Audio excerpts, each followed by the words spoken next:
KPMG marketed and operated Son of Boss from 1996 to 2003, as we have stated previously, was the same time period as the UN Oil for Food program. This shelter was used to create phony tax losses in media, industry, and securities that could be claimed by wealthy individuals looking to write off tens of millions of dollars. So far, wealthy individuals participating in the KPMG scheme have paid over $3.7 billion back to the IRS. But the money KPMG took in financed a larger scheme, creating abusive embedded loan covenants between global lenders and their global clients with an ulterior motive. Failed performance bonds and subsequent fraudulent reinsurance and insurance payouts leading to event arbitrage. The scam was assured by an even more complex racketeering scheme of embedded lurkers working inside projects. Once so infiltrated, selected projects were destined for default, leading to the insurance payouts that were funneled back into the tax shelters, much to the distress of the unwitting participants of those shelters. KPMG promoted the structure despite the fact that its own internal tax attorneys warned the structure was fraudulent and could result in criminal charges, as indeed it did, and perhaps was expected to do so. The penalty fee was insignificant to the huge fees earned from the tax scam, and a $465 million fine was paid to end the investigation in 2007. $456 million paid to your customer in exchange for dropping an investigation is especially convenient when that customer is the Department of Justice that has brought you up on charges which would otherwise lead investigators to your client banks at the United Nations Environmental Program in Switzerland, like UBS, including Osama's brother Yeslam bin Laden and Saddam's brother Barzan al-Takriti in Geneva, who shipped atomized aluminum powder into Iraq prior to 9/11, which was found in microscopic dust analysis of World Trade Center debris. Also Pargesa, the private bank of the Quebec-based Desmarais family that ran the banking part of the Oil for Food scam.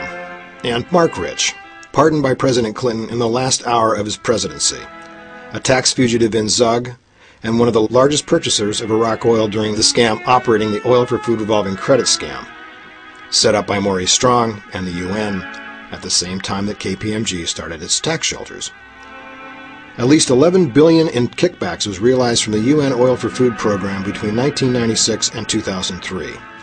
Most of that amount was apparently laundered through Son of Boss tax shelters structured by KPMG bondsmen in Zug. Essentially, KPMG was operating a bait-and-switch ambush bribe to trap legitimate top officials in government and industry anxious to avoid taxes by participating in tax shelters, and government agencies and developers willing to sign collateralized debt obligation performance bonds to obtain financing, but secretly their embedded performance surety bond due dates in the contract of their loans are sabotaged from the inside by embedded labor union saboteurs to cause a fraudulent default that is paid out by reinsurance policies, and the money is invested thereafter in what might accurately be described as predetermined bonded killing fields to destroy evidence, like Wedge 1 of the Pentagon, the World Trade Center complex, and likely Fresh Kills landfill, which is now a park, and cannot be excavated to identify evidence of their methods to pull off such a crime. The complexity and payoffs were well coordinated. Just to name a few, an incomprehensible double-occurrence terrorist attack claim on World Trade Center Buildings 1 and 2 that was split with Larry Silverstein taking a tenth of the $4.5 billion payout. Blackstone payout on World Trade Center 7 was $10 billion from the doubled building insurance just prior to 9/11 and a failed collateralized debt obligation performance bond with Amex. Another was the insurance payout on the Pentagon Wedge 1 under a collateralized debt obligation performance bond with Amex and the reconstruction contract secured after 9/11 by Amex to rebuild what it helped to destroy.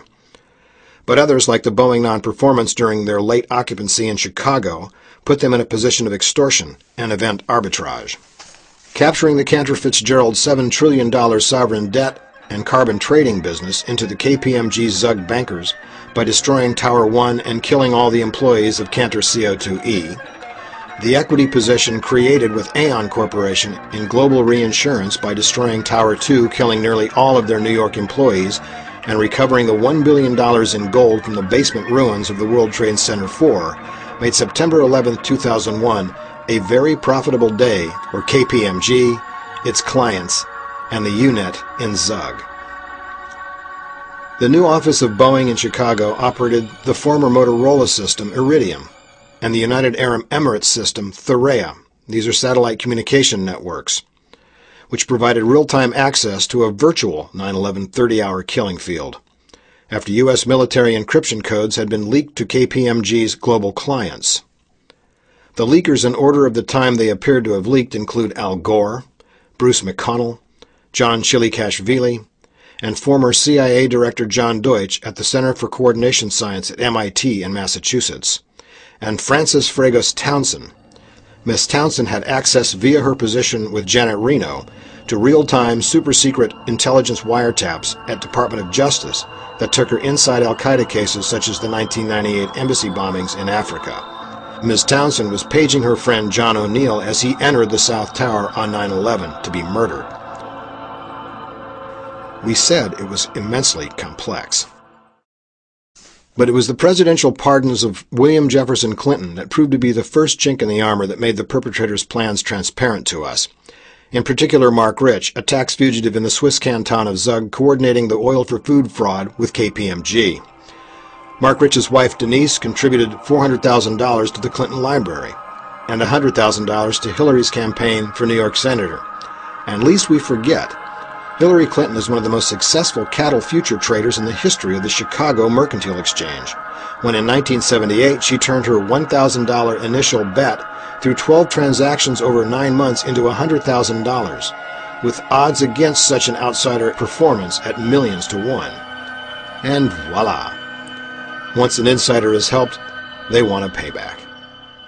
Crimes always have a pattern. Sometimes that pattern and fraud is so complex and so misunderstood that an easier explanation for events is grasped at, like Saddam or al-Qaeda as solely responsible. But the footprints remain for a while. Ultimately, crime serves three purposes: to make money illegally, such as graft, extortion, and petty theft, or paying on the greed of others trying to keep it from falling into the hands of their government in complex tax shelters in complex theft, or to move towards a global initiative of dubious worth, like the New World Order employing carbon tax credit scams in global theft, requiring international banks such as the United Nations Environmental Program, a $100 trillion program in Zug, Switzerland, where the tentacles of the guilty stretch out globally. Let's take Enron, for example, of how easily this is achieved using greed as a means to achieve these goals. Enron was one of the chinks in the armor of the guilty that revealed their complex criminal methods far and beyond the earlier contract hits in New York and Washington, D.C. Enron fell because their accountant firm was also their auditing firm under their employee, Arthur Andersen. Arthur Andersen Accounting hid the off-book partnerships to deceive investors of the publicly traded value of the company, creating a high risk of being caught for this illegal practice. Being also the audit company, they could easily hide this practice from the investors and shareholders.